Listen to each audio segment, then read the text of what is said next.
Good evening, sports fans, and welcome to another edition of Chiefs Kingdom Update.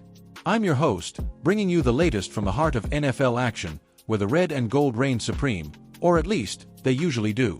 Picture this, Arrowhead Stadium, that roaring fortress in Kansas City, Missouri, where the echoes of legends like Len Dawson and Derek Thomas still vibrate through the stands. But folks, what if I told you that a single game could snap a decade-long streak of playoff magic? Yeah, that's the gut-wrenching reality we're facing after the Chiefs' tough 20-10 loss to the Houston Texans yesterday. How did a team with such firepower fizzle out? Let's dive right in and break it down. First off, let's set the scene. The Chiefs, coming into this matchup with high hopes to keep their playoff dreams alive, hosted the Texans at Arrowhead. But from the opening whistle, it was clear this wasn't going to be a walk in the park. The game turned into a defensive slugfest, with dropped passes plaguing Kansas City like a bad curse. We're talking 6, 7, maybe even 9 drops, depending on who you ask, and trust me, the film room is buzzing today. Those miscues. They didn't just hurt, they all but extinguished the Chiefs' incredible run of 10 straight playoff appearances. For a franchise that's become synonymous with January football, this stings deep. Recapping the action, the Chiefs started slow, with tight end Noah Gray dropping a crucial 3rd and 2 pass on the very first drive, leading to a 3-and-out. That set the tone early. As the game wore on, the drops kept coming. Just before halftime, another from Gray forced the team to settle for a field goal attempt, but Harrison Butker's kick clanged off the upright, snapping his 12-game streak. Houston marched into the locker room up 10-0, and you could feel the frustration building in that iconic stadium, where the crowd's "chop" chant usually intimidates opponents into submission. In the third quarter, running back Kareem Hunt, remember him from his explosive days with the Chiefs before his stint in Cleveland, had a wide-open look in the flat on 3rd and 2 from the Texans' 18.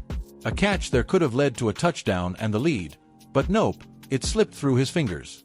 They settled for another Butker field goal, this one good to tie it at 10.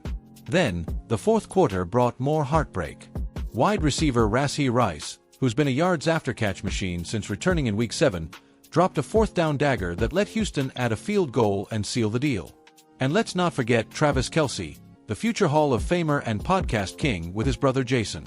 He dropped 2 in a row on the final drive, the second bouncing right into linebacker Azeez Al-Sher's hands for an interception.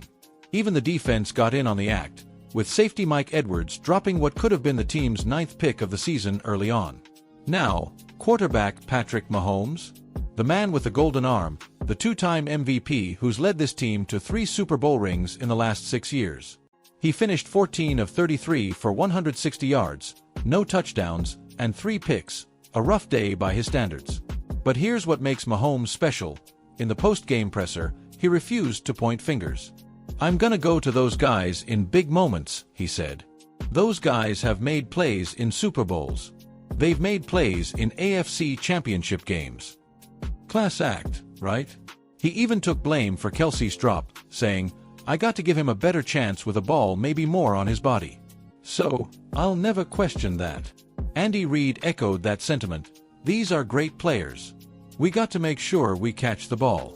They know that, and they're trying. It's not lack of effort." Let's zoom out for some in-depth analysis here.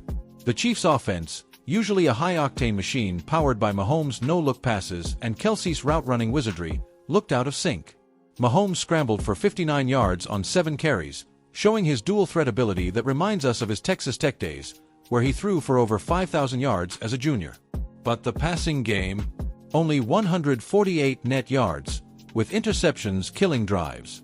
Rashee Rice led receivers with 4 catches for 34 yards, while rookie Xavier Worthy flashed speed with 3 grabs for 55. On the ground, Kareem Hunt punched in the lone touchdown, but the run game averaged just 4.3 yards per carry against a stout Texans front. Defensively, give credit where it's due.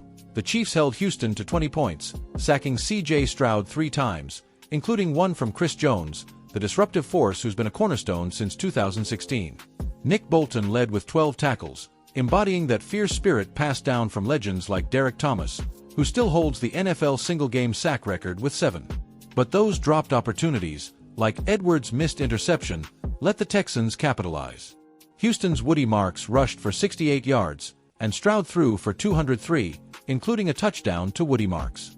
Putting this in historical context, folks, this loss drops the Chiefs to 6-7, third in the AFC West behind the dominant Broncos at 11-2 and the Chargers at 8-4.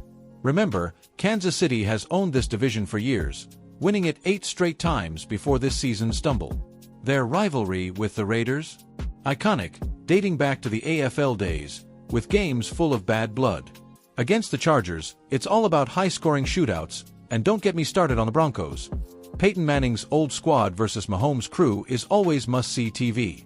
Arrowhead Stadium, opened in 1972, has seen it all. The loudest crowd noise record at 142.2 decibels, Super Bowl 54 and LVII wins, and that heartbreaking 2018 AFC Championship overtime loss to the Patriots. Statistically, compare this to last year. The Chiefs were 11-6, riding Mahomes' magic to another title. This season, drops have been an issue league-wide, but for KC, they've cost games. Mahomes' completion percentage is down to around 60%, partly due to receiver inconsistencies. Kelce, at 36, is still elite, over 1,000 yards last season, but age might be creeping in. Fun trivia. Did you know the Chiefs were founded as the Dallas Texans in 1960 before moving to KC? Or that their Kingdom fanbase includes celebs like Paul Rudd and Taylor Swift, who's been linked to Kelce and brought pop culture buzz to the team? Imagine if I caught up with a fictional expert, say, former Chiefs QB Alex Smith. In my mind, he'd say, Patrick's resilience is what sets him apart. Remember 2019? Down 24-0 to Houston in the playoffs, and they stormed back to win 51-31. That's the Chiefs' DNA. Never count him out. Or a fan from Chiefs Kingdom, those drops hurt, but we're loyal. Arrowhead will be rocking next week. Looking ahead, the implications are huge. With 4 games left, home against the Chargers this Sunday, at Titans, Christmas Day versus Broncos at home, and at Raiders, the Chiefs need a miracle run to sneak into the playoffs. Their chances? Slim, maybe 20% based on models, but with Mahomes, anything's possible. A win streak could flip the script, impacting draft position if they miss, perhaps eyeing a top receiver or lineman.